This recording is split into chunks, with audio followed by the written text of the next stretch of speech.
Well, it's the 1st of April. We've got gorgeous blue skies. The sun's feeling really, really warm. The cherry blossom is blooming. Lots of things to do in the garden this month, and I'm just going to run you through a few things that I'll be doing in my own garden in April. Bare root rose season is coming to an end, but now there's lots of gorgeous roses like this in pots, and now is a fantastic time with the ground warming up to get these roses in the ground. Just one important thing to do is to make sure what I call the knuckly bit, or the union here, is between half an inch below soil level once the rose is finally settled in. That way it won't get wind rock, it'll establish really well, and it prevents the suckers. The rose in the ground, I'm just going to firm in the soil around the base of it, and that's pretty cool. I'm happy with that. That's looking good. So I've got this beautiful rose. It's actually rose sweet honey, which is a floribunda. I'm going to sprinkle some bone meal around the outskirts of it just to give it a little bit of a feed and encourage it on its way. I'm just going to gently hoe that in so it makes nice contact with the soil. Just hoe that in all the way around. And then the final thing to do is give the rose a good water, and that way you're going to make sure that all the soil makes really, really good contact with that root system. It's going to give this rose a really brilliant start, and you know what, within probably 4 to 6 weeks I'll get my first flowers already. Now is a fantastic time for planting summer flowering bulbs. I've got some gorgeous alliums here. It could be freesias, it could be gladiolas, it could be lilies. And as a rule of thumb, planting depth-wise, being in a container or in the garden, you want 3 times as much soil above the bulb as the height of the bulb. So if the bulb is an inch high, you want about 3 inches of compost or soil on top.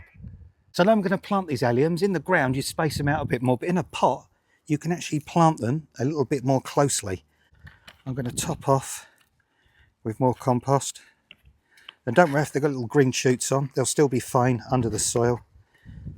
Top off with that compost, just gently press that down, last little bit on the top, just level that out nicely and leave about an inch depth from the top of the pot to the top of the compost, so when you water these in, the water doesn't pour off all over the side, and you can give them a really good soak. And by the end of May, those alliums will be looking absolutely stunning, just like the picture on the packet. Here's some bulbs I planted a few weeks ago in some little 9cm pots. They're already coming through, and in another week or so's time I'll transplant those out into the garden where I want them to flower. But you can, if you want, just put the bulbs directly in the ground. It's up to you. So if you want to give your lawn a quick green boost, use a liquid feed. That gets straight down to the roots. It goes in through the leaves of the plant. It will green the grass up really, really quickly.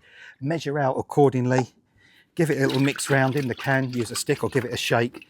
And then just water over your lawn. And in a few days' time, you'll have a lawn as beautiful and green as mine is at the moment.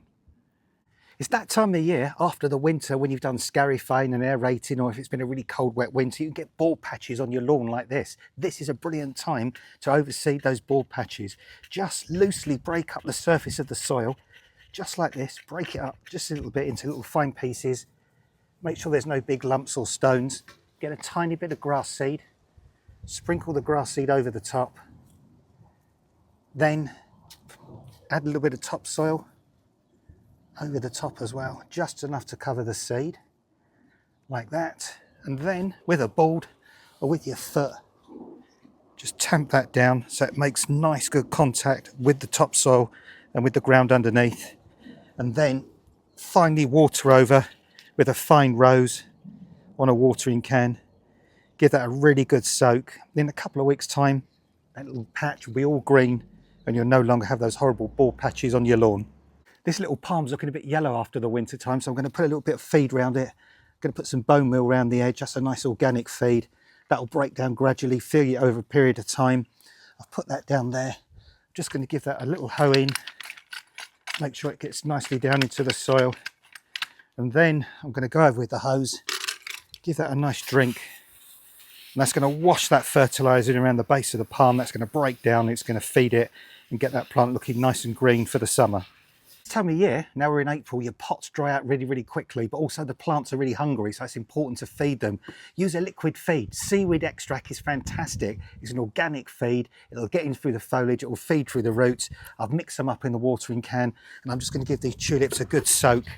And it could be tulips, it could be daffodils, anything grown in pots. Give them a liquid feed, follow the instructions, and that way you're going to get gorgeous bright flowers all the way through the summer into the autumn.